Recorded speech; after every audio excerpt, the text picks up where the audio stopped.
El siguiente es un artículo sobre Fawn Brodie, autora de la primera biografía seria y controversial de José Smith, No Man Knows My History, o Nadie Conoce Mi Historia. Yo tengo la inmensa suerte de tener una primera edición del libro de Fawn Brodie y un discurso que dio y que autografió. En mi opinión, Brodie es una pionera de la historia auténtica y valiente de la Iglesia. Sin su trabajo no hay forma de que estuviera haciendo esto hoy. O que gente como Eugene England tal vez hubieran existido, ¿no?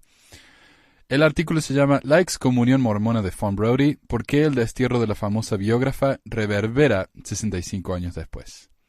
En 1977, yo sabía vagamente que había una nube oscura en la vida de Fawn Brodie.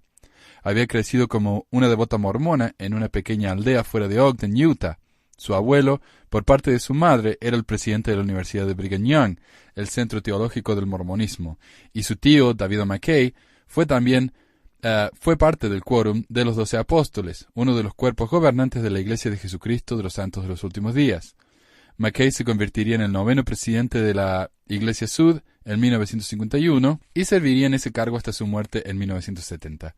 La primera rebelión, por su parte, de las restricciones de su familia y de su fe, fue casarse con un erudito judío llamado Bernard Brodie, profesor en Yale y experto en defensa nacional. McKay también vive acá cerca de Ogden. No es tan cerca, está como una media hora al norte, en un pueblo muy bonito. Se llama Eden, creo. Y ahí uno puede ver y la casa de McKay, una casa inmensa que vivía él ahí de chico. A finales de 1945, después de 7 años de trabajo, publicó una impactante biografía de José Smith, el fundador y profeta de la fe mormona. El libro sacudió a la Iglesia hasta su fundación, ya que retrata a Smith como un charlatán y un impostor que había inventado la historia de su supuesto descubrimiento de las planchas de oro y que había escrito los libros sagrados de la fe, el libro de Mormón y el libro de Abraham, de su propia imaginación fértil. Su libro, No Man Knows My History, cuestionó su primera visión y señaló que Smith había dado 3 versiones diferentes de la misma. Rastreando las influencias de Smith en el estado de Nueva York, ella presentó su teoría de cómo Smith inventó su obra de ficción, como ella lo llamaba, y en su apéndice enumera 47 esposas de José Smith por nombre. Cada vez que vea a una mujer bonita, tengo que orar por su gracia, dijo Smith. Y citó la revelación de Smith a principios de los años 1840, que permitía a cada uno a tomar 10 vírgenes. Esto no fue una invitación, sino una orden. Ignorarlo traía consigo el riesgo de perder la corona en el reino celestial.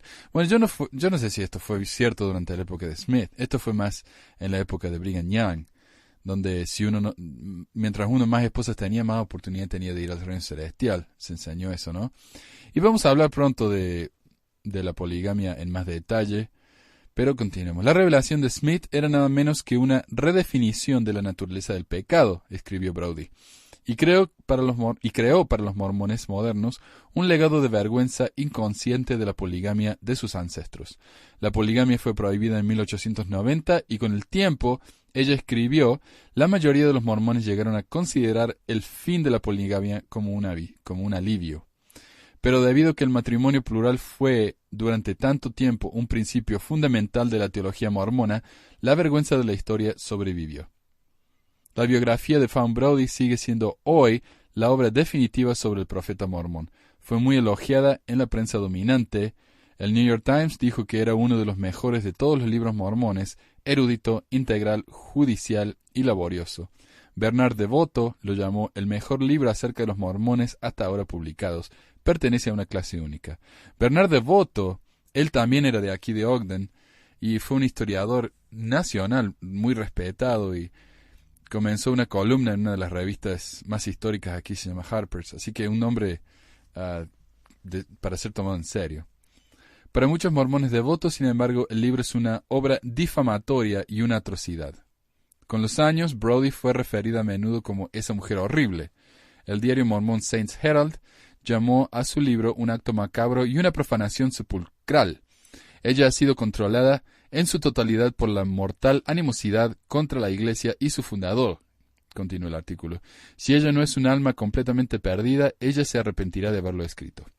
Su propio tío, David McKay, dijo en público varios meses después de la publicación del libro: «Me duele el corazón esta mañana debido a que alguien muy cercano me ha fallado.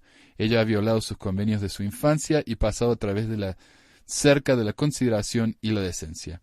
Ella encontró la veta de veneno de la incredulidad y ahora languidece en la apatía espiritual y la decadencia. No hay duda de que McKay estaba preocupado de que el libro de su sobrina sería una reflexión sobre él y sus aspiraciones futuras. Del Morgan, otro escritor en la iglesia y el autor de un libro sobre el Great Salt Lake, dijo, si él no podía mantener a los miembros de su familia en la iglesia, ¿qué futuro podría haber para él como presidente de la iglesia? Yo no sé. Mira, a mí personalmente McKay me cae muy bien. De todos los profetas mormones, el que más me gusta.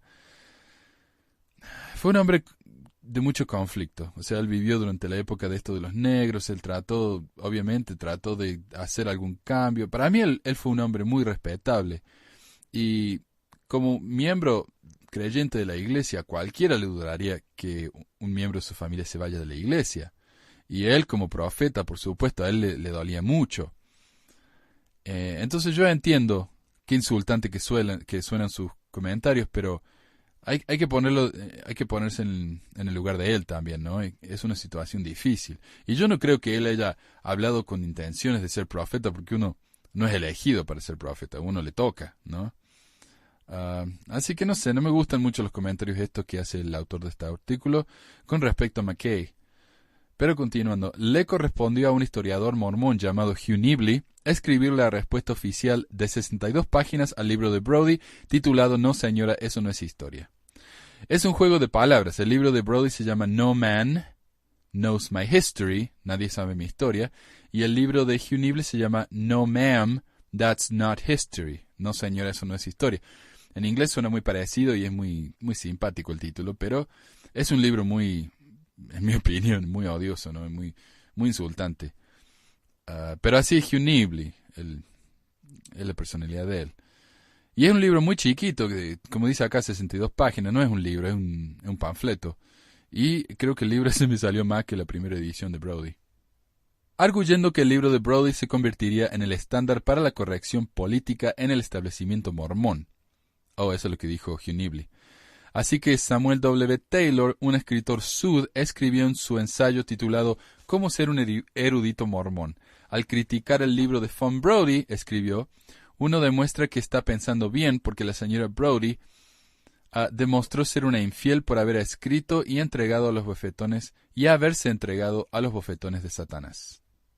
Pero uno mantiene su alta objetividad intelectual al hacer referencia únicamente a sus errores. Entonces, si uno quiere ser un verdadero intelectual mormón, tiene que criticar a Brody. No hay otra vuelta, no hay otra forma, ¿no? En mayo de 1946, Von Brody estaba viviendo en New Haven y solo a unas pocas semanas de dar a luz a su segundo hijo, cuando recibió una citación de la misión de New England de la Iglesia Sud para responder a la acusación de apostasía. Se supone que su tío, David O. McKay, estaba detrás de las acusaciones formales y que el asunto quedó en manos de la misión de New England para encubrir a la persona que era el verdadero motor. De nuevo, no me gusta esa acusación.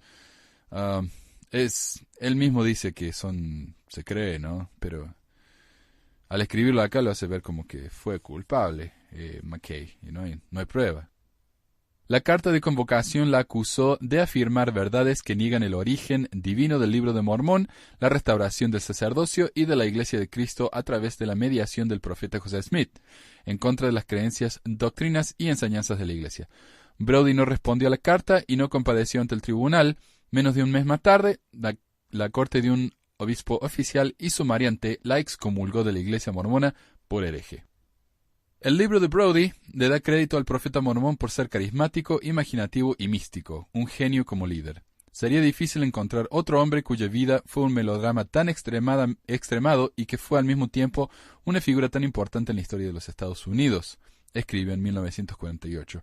Pero No Man Knows My History fundamentalmente cuestiona la credibilidad de José Smith y desdeñosamente desacredita los mitos de la creación sud acerca de los orígenes de la raza negra y la raza india americana, como se presenta en los libros de Mormón y de Abraham.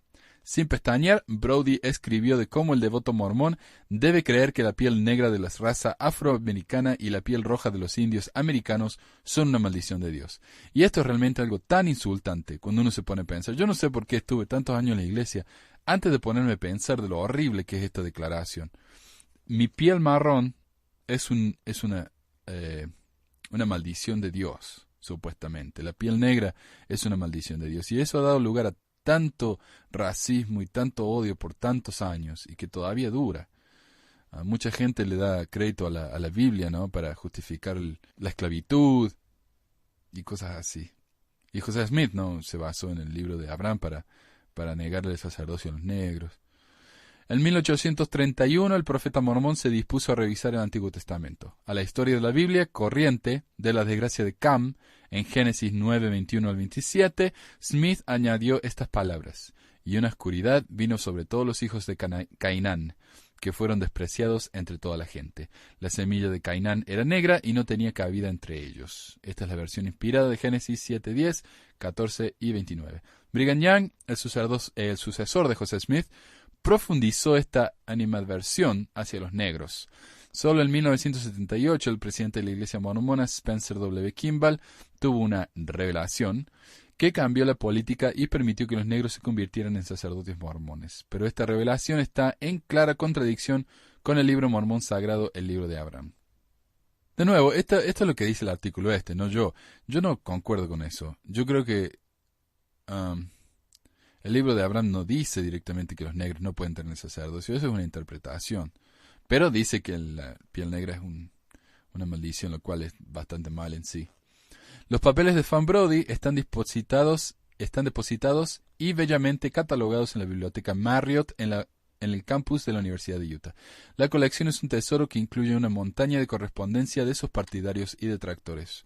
Contiene la citación de William H. Reeder, hijo, el presidente de la misión de New England, para que compareciera ante el tribunal del obispo, y su críptica proclamación de excomunión de una sola línea, de 26 días más tarde.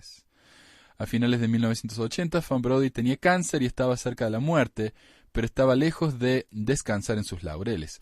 Había seguido su biografía de José Smith con impresionantes obras sobre Thaddeus Stevens y Sir Richard Burton, el explorador.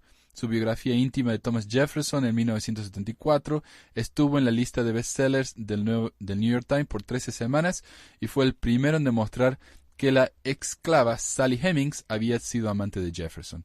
Y hace poco, hace como 6 meses, leí una biografía de Jefferson y el libro completo de Jefferson era una afirmación de que sí, de que Fan Brody había tenido razón. O sea, era como una apología de Fan Brody, el libro entero, diciendo ahora hemos hecho estudios de ADN y hemos comprobado que Fan Brody tenía razón. Y ella fue la primera en atreverse a decir esto. O sea, es una escritora muy controversial, muy atrevida en el sentido de que se animaba a decir cosas que otros no, pero por eso pasó la historia, no solamente en el mormonismo, sino fuera también. Es considerada una gran historiadora. Pero durante más de 8 años, al final de su vida, había luchado con su psicobiografía de Richard Nixon y rehusó expresamente los medicamentos para el dolor a fin de que pudiera terminar ese último libro. Durante este tiempo final, su hermano Thomas, un creyente mormón firme, le hizo una visita y, según informes, a petición de ella, le dio una bendición. Pero después de haberse identificado por la mayor parte de su vida adulta como una hereje mormona, quiso dejar muy en claro el espíritu con el que recibió esa bendición final. Yo le dije que estaba agradecida, le dije lo que tenía que decir, pero repudio estrictamente cualquier exageración acerca de mi solicitud de una bendición que signifique que yo estaba pidiendo ser llevada de vuelta a la iglesia en ese momento y lo haré para siempre. Su relación con la iglesia mormona continuó siendo una gran parte de su pensamiento hasta el final y pudo haber representado un conflicto interior profundo. En una entrevista antes de su muerte en 1981, Brody dijo que había recibido sorprendentemente poca correspondencia de los creyentes en los últimos años, esperando que se quemaran en el infierno. La mayor parte provenía de jóvenes mormones que estaban luchando con la base teológica de su fe, especialmente en lo que se refería a aceptar todos los principios de la doctrina oficial en sus misiones de 2 años. Muchos de sus corresponsales estaban saliendo del mormonismo o se estaban convirtiendo en lo que se conoce como Jack Mormons, aquellos que en silencio rechazan las creencias y el código de conducta proscriptos por la doctrina y convenios del profeta, pero que admiran el sentido de comunidad de su religión, su ética de trabajo y su vocación de servicio. Eso es lo que se conoce como un Jack Mormon. El problema para los jóvenes misioneros mormones, dijo Von Brody hace mucho tiempo en una conferencia sobre la manipulación de la historia, es la insistencia de sus padres de que sus hijos e hijas acepten el pasado mormón en todos sus detalles. ¿Fue Far West, Missouri, realmente el lugar exacto donde Caín mató a Abel? ¿Fue Adán on the Amman, Missouri, realmente el lugar donde Adán y Eva vivieron después de su expulsión del jardín de Edén? El misionero mormón no tiene otra opción, dijo. Él debe adoptar una creencia en los cuatro libros sagrados, y esto crea enormes conflictos. Eso, supongo, también es cómo funciona para un candidato presidencial mormón. El gobernador Romney ha sido uniformemente cortante cuando han surgido preguntas acerca de su fe durante la campaña, desestimando dichas consultas con unas pocas palabras cortantes como «siguiente pregunta», o diciendo a los reporteros que se refieren a la iglesia mormona o a un discurso que pronunció en su fe en 2007. En la discriminación histórica mormona hacia los negros ha usado respuestas comunes como «todas las personas son hijos de Dios», o «los negros tienen todo el derecho y el beneficio en la otra vida que todo el mundo tiene», o «no soy superior a ninguna otra persona». No parece probable, sin embargo, que seguirá siendo capaz de evitar estas preguntas una vez que se convierta en el candidato oficial. Esto, por supuesto, ya pasó. Él fue el candidato y ya perdió. Así que este debe ser un artículo de un par de años. Hay que recordar que Mitt Romney no es el primer mormón en candidatearse a la presidencia.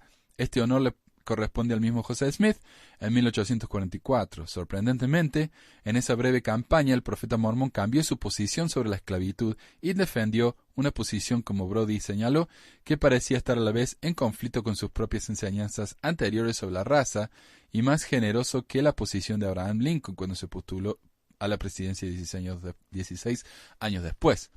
Rompan los grilletes del pobre hombre negro y contrátenlo para que trabaje como los demás seres humanos, rugió Smith, porque una hora de libertad virtuosa en la tierra vale toda una eternidad de servidumbre. Yo no sé, no está claro todavía de que haya sido José Smith el que negó el sacerdocio a los negros. Esto se considera que fue idea de Brigham Young, ya que José Smith le dio sacerdote a los negros. Uno de ellos muy famoso, el hermano Abel, creo que se llama Abel, un mormón negro, y él le dio el sacerdocio. Y estaba a punto de darle las ordenanzas del templo, pero falleció y después los profetas que vinieron después no se la quisieron dar. Pero esa campaña, dice el autor del artículo, fue interrumpida cuando el profeta fue asesinado el 27 de junio de ese mismo año en Carthage, Illinois.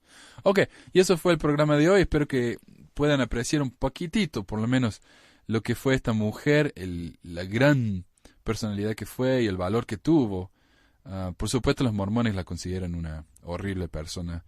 Y mi esposa, que todavía va a la iglesia, ella dijo que alguien en la última reunión de testimonios dijo que había leído este libro. Dijo, ¿cómo puede ser que la sobrina de un profeta se haya apartado tanto de la luz y haya caído tan bajo? Bla, bla, bla.